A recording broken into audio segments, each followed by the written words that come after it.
Hey, what's going on, everybody? Welcome into this week's edition of my top waiver wire targets and streamable defenses for Week 11 of this NFL season. I'm kind of running late today, so I'm going to go ahead and dive right into this video. My top waiver wire targets, as always, these players do have to have at least 50% roster availability, so there's a good chance they're out there in your league. And my quarterback out of the week, I'm going to go with a guy that looks like he might be turning around his career after that his struggles out there in Denver, Russell Wilson. He's available in 78% of the leagues. This past weekend, he had 195 passing yards and 3 touchdowns. Now, in his limited sample size, since he's taken over as a starter over the last 3 games, he has 2 out of the 3 games. He's finished with at least 260 passing yards, and 2 out of those 3 games, he's gotten at least 2 passing touchdowns. And I think he's a great streaming option if you're looking for somebody to put into your lineup this week. If you have a quarterback on a bye week, going against the Baltimore defense that is allowing the second most points per game to the quarterback position. I'm not sure if you want to bet on Russell being like ending your season as a starter, but I think if you need a spot starter, he's definitely worth a roll of the dice this week. And then if he continues this type of production, maybe he's a guy that you can ride right into the playoffs going forward. My running back out of the week, I've been going hard on telling you guys to start grabbing your handcuffs. Another handcuff option to add ahead of the playoffs is Tajay Spears. He's available in 54% of the leagues. He's the Titans' backup to Tony Pollard. So if you're a Tony Pollard manager, I would definitely recommend trying to get Spears on your bench if he's available in your leagues. In his first game, this was his first game back from his injury. He touched the ball 10 times. He had 7 rushes for 47 yards, 3 receptions for 4 yards on 3 different targets.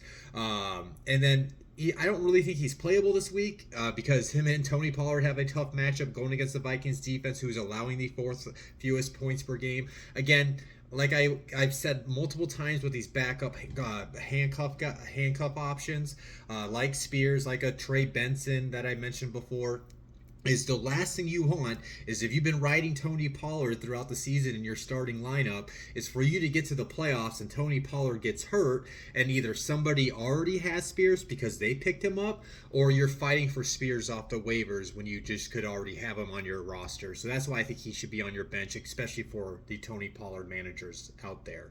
My wide receiver ad of the week, I am going to go with the rookie wide receiver for San Francisco. Obviously, they lost Brandon Ayuk. They've been looking for somebody to step up in that passing attack. And Ricky Pearsall is coming off his best game. He's available in 62% of the leagues.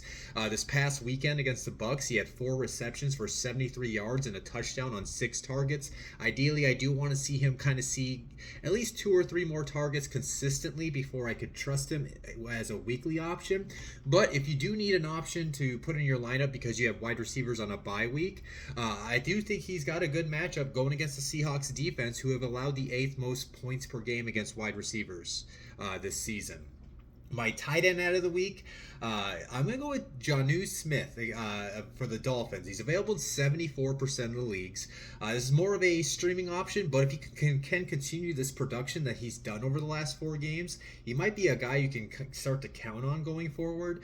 But this past Monday night, he had 3 receptions for 45 yards on 4 targets. Obviously, I want to see him get at least 2 or 3 more targets a game, but speaking of that, he's gotten at least 6+ targets in 3 of his last 4 games.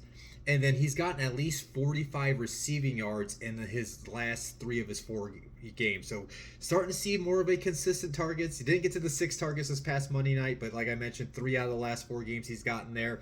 And then the reason why I think he's a good streaming option, going against the Raiders defense, who have allowed the 5th most points per game against tight ends this season. My flex ad of the week, this is more of a stash if you don't really trust your bench ad. I'm going to go with Alec Pierce for the Colts. He's available in 85% of the leagues. This past weekend, 4 receptions for 81 yards and a touchdown on 7 targets. I don't think he's playable this week going against the Jets defense that are tied for the 4th fewest allowed points per game against wide receivers this season. Now, the reason why I have Pierce here is because Michael Pittman Jr. has been dealing with a back injury.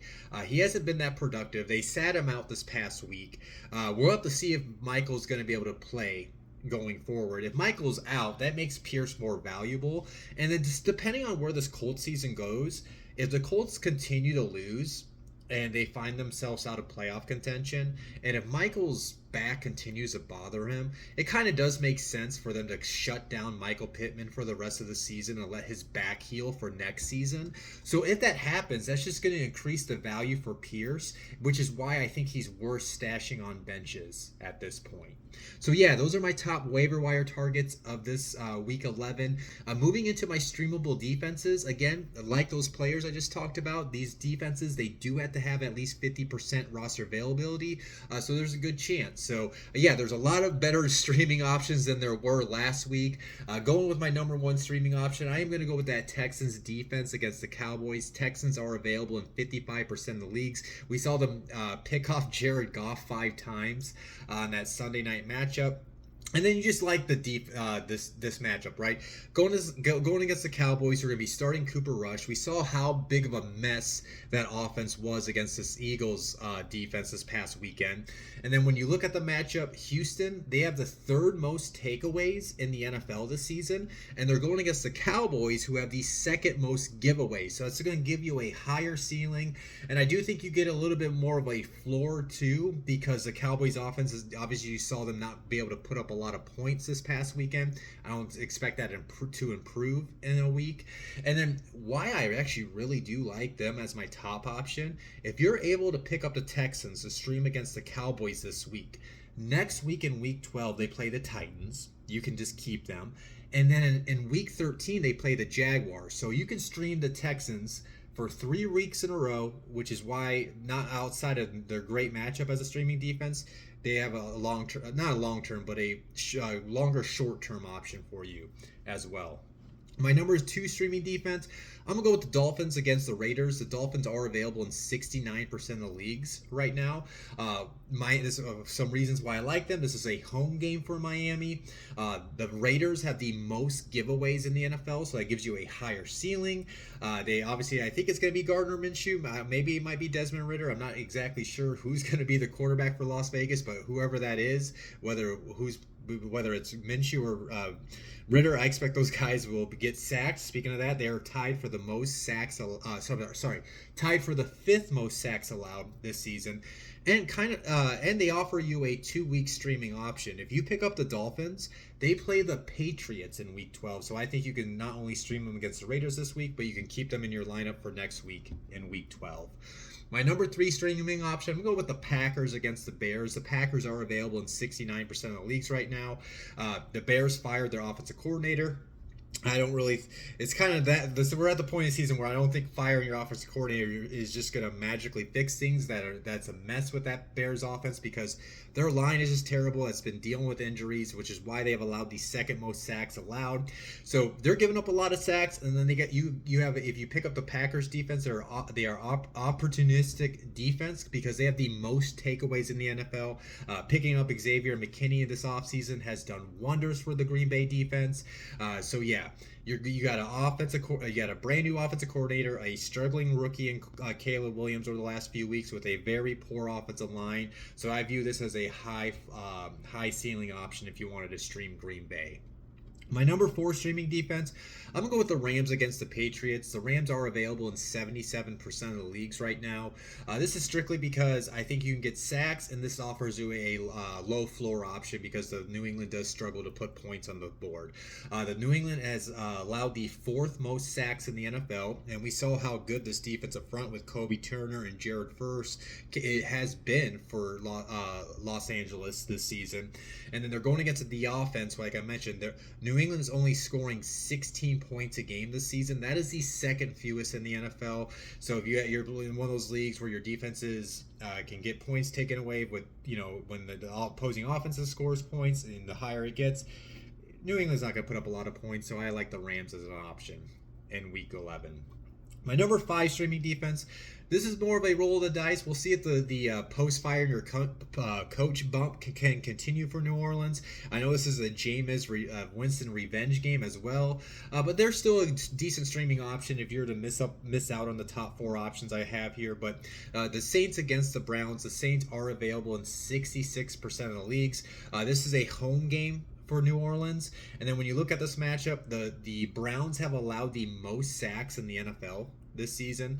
So I like the ability for, maybe a Chase Young or, man, I forget the veteran's name, but Cameron Jordan, for them to get after the quarterback and force Jameis into those mistakes that he has constantly made in his career. And then also, too, this gives you a little bit of a floor, too, because the Browns have only scored 16.4 points per game. I do think this is a high-risk, high-reward defense option because the Saints' defense still, at the end of the day, is not the greatest defense in the NFL. And then we've seen a little bit of an improvement with Jameis Winston in the Browns lineup. And the reason why their points per game so low is how bad that offense was when Deshaun was in the lineup earlier this season. But I still think they're a decent option if you're to miss out on the top 4 on that list. So yeah, those are my top waiver wire targets and streamable defenses for week 11. As always, guys, if you enjoyed the video, hit the like button, hit the subscribe button, follow me on all my social media platforms. I'm on X, YouTube, TikTok, and Instagram. You guys will get me tomorrow night for my top starts and sits for this week. Hope you guys enjoy your morning, your evening, your night, your day, whenever you're watching this. Peace out. I'll talk to you soon.